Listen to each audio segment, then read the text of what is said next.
Salam, selamat pagi sahabat terkasih. Pagi ini kita akan merenungkan sebuah kisah yang sering membuat banyak orang heran, bahkan bingung. Yesus bercerita tentang seorang bendahara yang tidak jujur, tapi anehnya justru dipuji oleh tuannya. Mari kita baca dari Lukas 16 ayat 1 sampai 9. Perumpamaan tentang bendahara yang tidak jujur. Dan Yesus berkata kepada murid-muridnya, "Ada seorang kaya yang mempunyai seorang bendahara. Kepadanya disampaikan tuduhan bahwa bendahara itu menghamburkan miliknya. Lalu ia memanggil bendahara itu dan berkata kepadanya, 'Apakah yang kudengar tentang engkau? Berilah pertanggungan jawab atas urusanmu, sebab engkau tidak boleh lagi bekerja sebagai bendahara.' Kata bendahara itu di dalam hatinya, 'Apakah yang harus aku perbuat? Tuanku memecat aku dari jabatanku sebagai bendahara. Mencangkul aku tidak dapat, mengemis aku malu.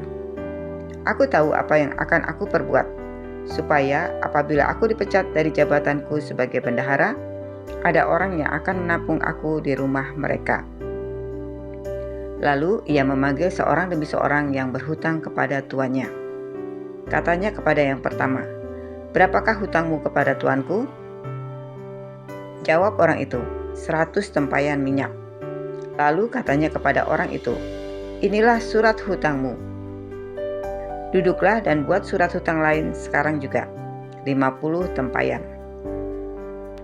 Kemudian ia berkata kepada yang kedua, 'Dan berapakah hutangmu?' Jawab orang itu, 100 pikul gandum. Katanya kepada orang itu, 'Inilah surat hutangmu. Buatlah surat hutang lain, 80 pikul.' Lalu tuan itu memuji bendahara yang tidak jujur itu, karena ia telah bertindak dengan cerdik. Sebab anak-anak dunia ini lebih cerdik daripada sesamanya, daripada anak-anak terang. Dan aku berkata kepadamu, ikatlah persahabatan dengan mempergunakan mamon yang tidak jujur, supaya jika mamon itu tidak dapat menolong lagi, kamu diterima di dalam kemah abadi." Aneh ya? Seharusnya dia dimarahi, bukan dipuji. Tapi disinilah letak hikmat dari pengajaran Tuhan Yesus. Sahabat terkasih, Tuhan Yesus tidak sedang memuji penipuannya. Yang dipuji adalah kecerdikannya dalam bertindak cepat saat situasi genting. Bendahara ini sadar bahwa waktunya hampir habis. Dia tahu dia akan kehilangan pekerjaannya. Jadi dia berpikir cepat. Aku harus melakukan sesuatu sekarang, supaya nanti ada yang menolong aku. Ia menolong para pengutang tuannya, bukan karena ia baik, tapi supaya ketika ia dipecat nanti, mereka mau menerimanya di rumah mereka. Tindakan ini salah, tapi Yesus menyoroti kecerdikannya dalam memanfaatkan kesempatan. Pesannya sederhana. Anak-anak dunia tahu bagaimana menggunakan kesempatan, tapi anak-anak terang sering tidak secerdik itu dalam hal rohani. Sahabat terkasih, ada seorang mahasiswa yang nilainya biasa saja, tapi dia rajin membangun relasi, sopan pada dosen, dan suka menolong teman. Ketika ada beasiswa besar, justru dia yang dipilih. Bukan karena nilainya paling tinggi, tapi karena dosen melihat kecerdikan dan tanggung jawabnya. Seringkali yang Tuhan lihat bukan hanya kemampuan, tapi hikmat dan karakter dalam mengelola kesempatan. Bendahara itu gambaran kita. Kita ini bendahara, yaitu memegang waktu, talenta, harta, dan kesempatan yang Tuhan percayakan. Pertanyaannya, bagaimana kita mengelolanya? Apakah kita sadar bahwa setiap hari adalah kesempatan terakhir untuk berbuat baik? Atau kita menunda karena merasa masih punya banyak waktu? Yesus mau kita belajar dari bendahara ini. Gunakan waktu sekarang sebelum terlambat. Taburlah kebaikan sekarang sebelum kesempatan itu berlalu. Sahabat terkasih, Ada seorang pedagang buah di pasar. Ketika jam sudah siang dan dagangannya belum habis, dia mulai memberi diskon besar, bahkan membagikan sebagian kepada orang miskin. Temannya heran, "Kenapa kamu mau melakukan hal yang merugikan dirimu?" Dia menjawab, "Kalau aku simpan besok, buahnya busuk. Lebih baik aku berikan hari ini." Sahabat terkasih, berkat kita juga begitu. Kalau kita simpan terus tanpa memberkati orang lain, itu bisa busuk di tangan kita. Tapi kalau kita salurkan, itu jadi benih berkat. Ayat 9 berkata, "Dan aku berkata kepadamu, ikatlah persahabatan dengan mempergunakan mamon yang tidak jujur, supaya jika mamon itu tidak dapat menolong lagi, kamu diterima di dalam kemah abadi."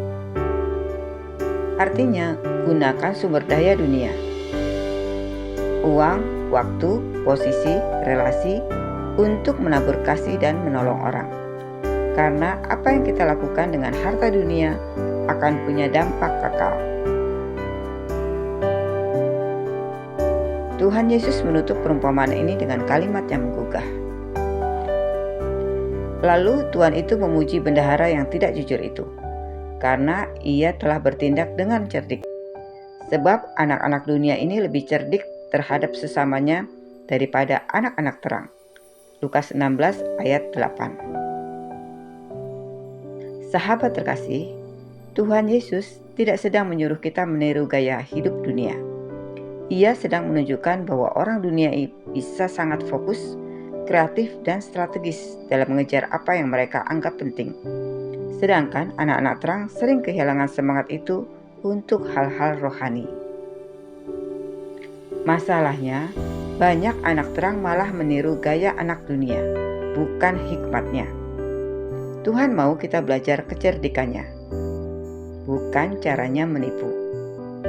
Tuhan tidak mau kita kalah cerdik, tapi juga tidak mau kita kehilangan hati yang murni. Ia mau kita menjadi cerdik tapi kudus, strategis tapi tetap setia pada kebenaran. Sahabat terkasih, ada seorang ibu sederhana yang setiap bulan menabung Rp1.000 di celengan. Ia berkata, "Ini bukan buat aku, tapi buat bantu orang nanti." Ketika tetangganya sakit dan butuh uang, dia pecahkan celengannya. Air matanya menetes, bukan karena kehilangan uang, tapi karena Tuhan memberinya kesempatan untuk jadi saluran berkat. Inilah cerdik yang Tuhan mau, bukan menipu, tetapi memakai apa yang kita punya untuk kasih. Sahabat terkasih, bendahara itu menipu karena takut masa depannya hancur. Tapi Yesus mau kita jadi cerdik tanpa kompromi. Cerdik yang kudus berarti punya inisiatif, peka membaca waktu dan kesempatan, bijak mengambil langkah yang menyenangkan hati Tuhan. Tuhan Yesus berkata di Matius 10 ayat 16, "Hendaklah kamu cerdik seperti ular dan tulus seperti merpati." Sahabat terkasih, ada seorang pegawai di perusahaan besar pernah ditawari membuat laporan palsu supaya bonus bisa keluar. Tapi ia menolak. Atasannya marah, namun beberapa bulan kemudian justru ia dipromosikan karena kejujurannya diketahui oleh direktur utama.